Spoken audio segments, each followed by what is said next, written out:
পুরো মধ্যপ্রাচ্য জুড়ে বাজছে তৃতীয় বিশ্বযুদ্ধের দামামা। ইরানের মাটিতে ইসমাইল হানিয়ার হত্যার প্রতিশোধ নিতে মরিয়া ইরান সহ তার প্রক্সি বাহিনী। এদিকে ইসরায়েলে ইরানের শক্তিশালী হামলাকে ঠেকাতে প্রস্তুত আমেরিকা সহ তার পশ্চিমা মিত্ররা। চতুর্মুখী হামলা চালাবে ইরান। ইরানের সঙ্গে রয়েছে লেবাননের হিজবুল্লাহ, ইরাকের মিলিশিয়া, ইয়েমেনের হুতি সহ হামাস বাহিনী। এবার বিপাকে পড়বে আমেরিকার পরম মিত্র দেশ ইসরায়েল। ইরান ও ইসরায়েল যুদ্ধ দামামার মাঝে আমাদের হাতে এসে পৌঁছেছে গুরুত্বপূর্ণ আন্তর্জাতিক সংবাদ। শুরুতেই জানিয়ে দিব এই সংবাদগুলোর শিরোনাম, এরপরেই থাকবে বিস্তারিত। আমেরিকা সহ বিশ্বের দাম্ভিক শক্তিগুলোর সর্বগ্রাসী আগ্রাসনের যুগ শেষ, ইরানের মন্তব্য।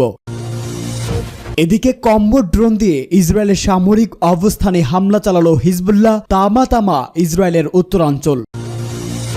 জানিয়ে দিব ইরাকি প্রতিরোধ যোদ্ধাদের হুঁশিয়ারি, ইরানে হামলা চালাতে ইরাকি আকাশসীমা ব্যবহার করলে পাল্টা ব্যবস্থা। এরপরেই জানাবো যুক্তরাষ্ট্রের মন্তব্য, যুদ্ধবিরতিতে রাজি নেতানিয়াহু।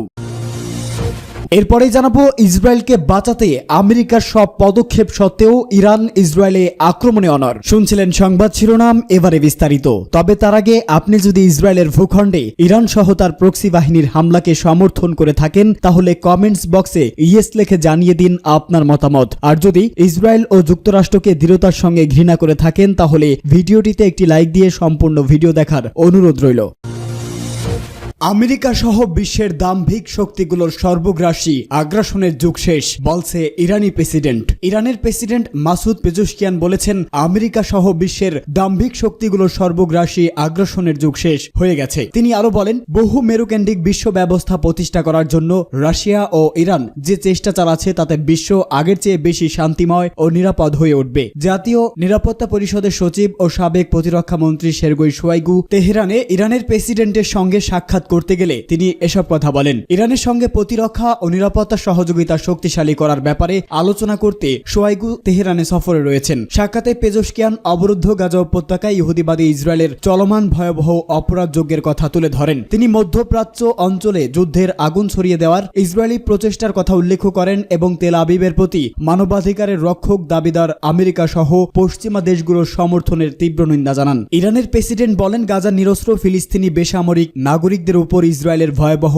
অপরাধযোগ্য এবং তেহরানে হামাসের শীর্ষ নেতা ইসমাইল হানিয়া হত্যাকাণ্ডের ঘটনা সকল আন্তর্জাতিক আইন ও রীতিনীতির লঙ্ঘন করেছে। তিনি বলেন, ইরান কোনো অবস্থায় মধ্যপ্রাচ্যে যুদ্ধ ও সংকটের মাত্রা বাড়াতে চায় না, তবে ইহুদিবাদী ইসরায়েলকে তার অপরাধ ও ধৃষ্টতার জবাব বুঝিয়ে দেওয়া হবে। রাশিয়ার সঙ্গে সম্পর্ক শক্তিশালী করাকে ইরানের পররাষ্ট্রনীতিতে অগ্রাধিকার দেওয়া হয় জানিয়ে ইরানের প্রেসিডেন্ট বলেন, দুদেশের মধ্যে এর আগে স্বাক্ষরিত চুক্তিগুলো দ্রুততম সময়ের মধ্যে বাস্তবায়ন করতে হবে। মাসুদ পেজেশকিয়ানের সঙ্গে সাক্ষাতে সের্গেই শোয়াইগু ইরানকে রাশিয়ার গুরুত্বপূর্ণ ও কৌশলগত মিত্র আখ্যা দিয়ে বলেন, সকল ক্ষেত্রে রাশিয়া ও ইরানের সহযোগিতা ক্রমবর্ধমান রয়েছে এবং এই সহযোগিতার একটি উজ্জ্বল ভবিষ্যৎও রয়েছে। কম্বো ড্রোন দিয়ে ইসরায়েলের সামরিক অবস্থানে হামলা চালালো হিজবুল্লাহ। ইহুদিবাদী ইসরায়েলের উত্তর অংশে লেবাননের ইসলামী প্রতিরোধ আন্দোলন হিজবুল্লাহর যোদ্ধারা কম্বো ড্রোন দিয়ে সিরিজ হামলা চালিয়েছে। এতে 1948 সালে দখল করা ভূখণ্ডের বিরাট অংশে আগুন ধরে যায়। এক বিবৃতিতে হিজবুল্লাহ বলছে, ইসরায়েলের মাউন্ট নিরা সামরিক ঘাঁটিতে সকাল 7টার দিকে তাদের ড্রোন আঘাত হানে। ওই ঘাঁটি বর্তমানে ইসরায়েলের বর্বর সামরিক বাহিনীর গোলান ডিভিশনের সদর দপ্তর হিসেবে কাজ করছে। বিবৃতিতে হিজবুল্লাহ দাবি করছে, ড্রোনগুলো কয়েকটি ভবনে আঘাত হানে যেগুলোতে ইসরায়েলি সেনা ও কর্মকর্তারা ছিল এবং সেখানে হতাহতেরও ঘটনা ঘটেছে। হিজবুল্লাহ জানিয়েছে, দক্ষিণ লেবাননে ইসরায়েলি হামলার জবাবে তারা এই ড্রোন হামলা চালিয়েছে। এর আগে হিজবুল্লাহ বেশ কয়েক দফা কম্প্যাক্ট ড্রোন ব্যবহার করে ইসরায়েলের বর্বর সামরিক বাহিনীর বিভিন্ন অবস্থান ও সদর দপ্তরে হামলা চালিয়েছে। ইরাকি প্রতিরোধ যোদ্ধাদের হুঁশিয়ারি, ইরানে হামলা চালাতে ইরাকি আকাশসীমা ব্যবহার করলে পাল্টা ব্যবস্থা। ইরাকের ইসলামী প্রতিরোধ যোদ্ধারা বলছে, মার্কিন বাহিনী যদি ইরাকের আকাশসীমা ব্যবহার করে ইরানের উপর হামলা চালায় তাহলে ইরাকি যোদ্ধাদের জবাবে কোনো সীমারেখা থাকবে না। এক বিবৃতিতে এই হুঁশিয়ারি উচ্চারণ করেছে ইরাকের প্রতিরোধ সমন্বয় কমিটি। এতে বলা হয়েছে, যেহেতু বলদপ্রিয় বাহিনী বিভিন্ন দেশ ও প্রতিরোধ যোদ্ধাদের বিরুদ্ধে নৃশংস ও বর্বর আক্রমণ চালিয়ে যাচ্ছে, তারা ইরাকের সার্বভৌমত্ব তোয়াক্কা না করেই এই অঞ্চলের নিরাপত্তা জলাঞ্জলি দিয়ে ইহুদিবাদী ইসরায়েলের নিরাপত্তার জন্য তাদের সমর্থন ও সুরক্ষা দিয়ে চলছে। সে কারণে মধ্যপ্রাচ্যের জনগণ তাদের অপরাধমূলক নীতি প্রত্যাখ্যান করেছে। বিবৃতিতে আরো বলা হয়েছে, ইরাকি প্রতিরোধ সমন্বয় কমিটি কোনো বিধিনিষেধের মধ্যে আবদ্ধ থাকবে না। যদি মার্কিন দখলদার বাহিনী আবারও ইরাকে আমাদের সন্তানদের টার্গেট করে বা ইসলামী প্রজাতন্ত্র ইরানের বিরুদ্ধে হামলা চালানোর জন্য ইরাকি আকাশসীমা ব্যবহার করে, তাহলে আমাদের প্রতিক্রিয়ার কোনো সীমারেখা থাকবে না। ইহুদিবাদী ইসরায়েল ও ইরানের মধ্যে যখন প্রচন্ড উত্তেজনা চলছে,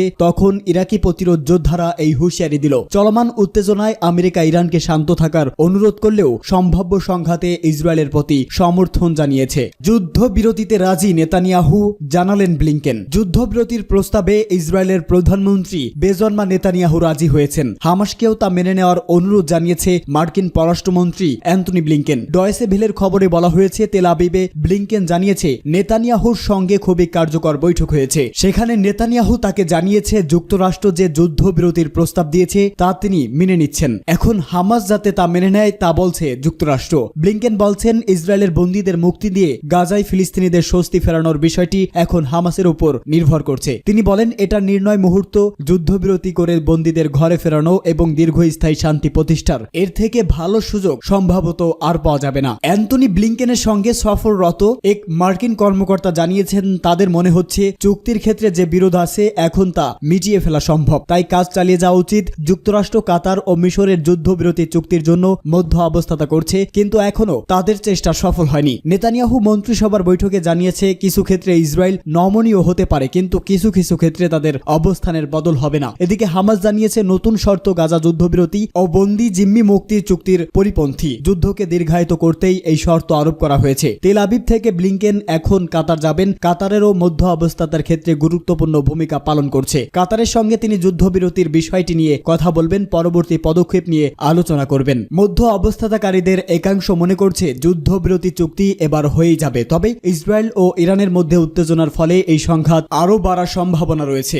ইরানের মাটিতে ইসমাইল হানিয়াকে হত্যার জবাব দিতে বদ্ধপরিকর তেহরান। টানা 10 মাসেরও বেশি সময় ফিলিস্তিনের গাজায় চলছে ইসরায়েলের আগ্রাসন। গাজায় ইসরায়েলি বর্বরতার প্রতিবাদে ইরান সমর্থিত লেবাননের হিজবুল্লাহ রকেট ও আর্টিলারির আক্রমণ চালিয়ে ইসরায়েলকে হেনস্থা করছে। একই সঙ্গে ইয়েমেনের হুতি গোষ্ঠীও হামাসের সমর্থনে ইসরায়েলে ক্ষেপণাস্ত্র হামলা, পাশাপাশি এডেন সাগরে ইসরায়েলি মালিকানাধীন ও ইসরায়েলগামী তেলবাহী পণ্যবাহী জাহাজে নিয়মিত হামলা চালিয়ে আসছে। ইরাকের ইরান সমর্থিত মিলিশিয়া বাহিনীও ইসরায়েলের বন্দরে ও শহরে নিয়মিত ক্ষেপণাস্ত্র হামলা চালিয়ে আসছে। এছাড়া সিরিয়ায় ইরান সমর্থিত ইসলামিক রেভলিউশনারি গার্ড বাহিনীর শক্ত অবস্থান রয়েছে। রাজধানী তেহরানের মাটিতে হামাসের রাজনৈতিক শাখার প্রধান ইসমাইল হানিয়াকে হত্যার পর ইরান পশ্চিমাদের আহ্বান প্রত্যাখ্যান করে ইসরায়েলে হামলা চালানোর সিদ্ধান্ত নিয়েছে। গত 1 এপ্রিল ইসরায়েল সিরিয়ার ইরানি কনসুলেট ভবনে হামলা চালিয়ে 7 শীর্ষ সামরিক ও কূটনৈতিক কর্মকর্তাকে হত্যার পর বিশ্বকে চমকে দিয়ে মার্কিন মিত্র ইসরায়েলের উপর নজিরবিহীন হামলা চালিয়েছে ইরান।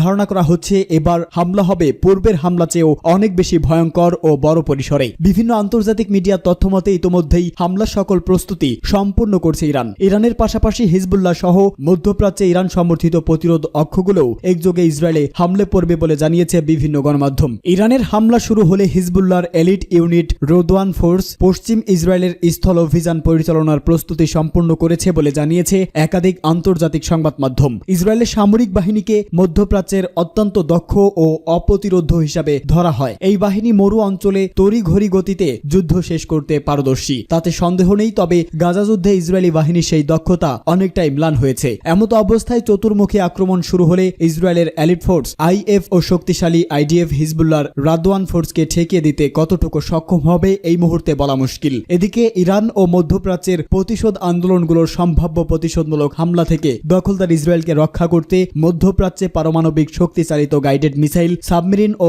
স্ট্রাইক গ্রুপ পাঠিয়েছে মার্কিন যুক্তরাষ্ট্র। একই সঙ্গে USS Abraham Lincoln carrier strike গ্রুপকেও মধ্যপ্রাচ্যে যাওয়ার নির্দেশ দেওয়া হয়েছে। এই জাহাজে যুক্তরাষ্ট্রের সর্বাধুনিক F-35 জঙ্গি বিমান রয়েছে।